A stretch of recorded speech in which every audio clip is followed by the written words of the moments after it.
আসসালামু আলাইকুম দর্শক। মোস্তফা সরোয়ার ফারুকী মোস্তফা সরোয়ার ফারুকীকে নিয়ে আপনারা জানেন যে ইতিমধ্যে আন্দোলন শুরু হয়েছে। কারা আন্দোলন করছে? বৈষম্য বিরোধী ছাত্ররা আন্দোলন করছে। শুধু ছাত্ররা নয়, সাথে বিএনপি এবং জামাত তারাও আন্দোলন করছে।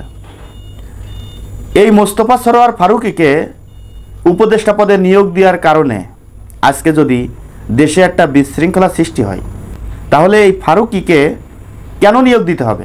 কেন ফারুকে উপদেষ্টা পদ থেকে বহিষ্কার করা হচ্ছে না? কেন তাকে সরানো হচ্ছে না? এই বিষয়টা আমি বুঝি না। এই ফারুকীকে কে নিয়োগ দিয়েছে? কার বুদ্ধিতে তাকে নিয়োগ দেওয়া হয়েছে? আমি মনে করি যার বুদ্ধিতেই নিয়োগ দেওয়া হোক, যেহেতু দেশের জনগণ তাকে চাচ্ছে না, সেহেতু এই ফারুকীকে অতি দ্রুতই এই পদ থেকে সরিয়ে দেওয়া উচিত। কারণ দেখেন, উপদেষ্টা পদে আপনাদের নিয়োগ দেওয়ার মতো বহু লোক আছে আমাদের বাংলাদেশে,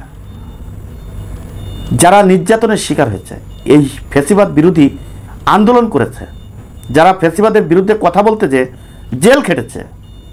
আজকে তাদেরকে আজকে নিয়োগ না দিয়ে আজকে আপনারা যারা এই ফ্যাসিবাদের সঙ্গে মিলেমিশে চলেছে, যারা এই আওয়ামী লীগের সঙ্গে মিলেমিশে চলে যারা দেশের ক্ষতি করেছে, আজকে তাদেরকে কেন নিয়োগ দেওয়া হচ্ছে আমি বুঝি না।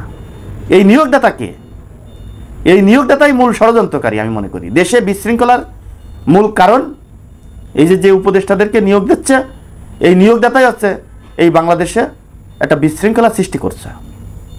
এখন এই যে দেখেন, কিছুদিন আগে এই সরকার ক্ষমতায় থাকা অবস্থায় আসিফ মাহতাব, ব্র্যাক ইউনিভার্সিটির একজন শিক্ষক, সমকামিতার বিরুদ্ধে কথা বলতে যে সে কিন্তু জেল খেটেছে, চাকরিচ্যুত হয়েছে। এই আওয়ামী লীগের বিরুদ্ধে কথা বলতে যে সে জেল খেটেছে। আপনারা জানেন, ফেসিবাদ এই সরকার পতন হওয়ার পর সে কেরানীগঞ্জ জেল থেকে বের হয়েছে। আপনারা সবাই তাকে চিনেন, সবাই জানেন। সে একজন অভিজ্ঞ একজন ব্যক্তি, সে একজন শিক্ষক।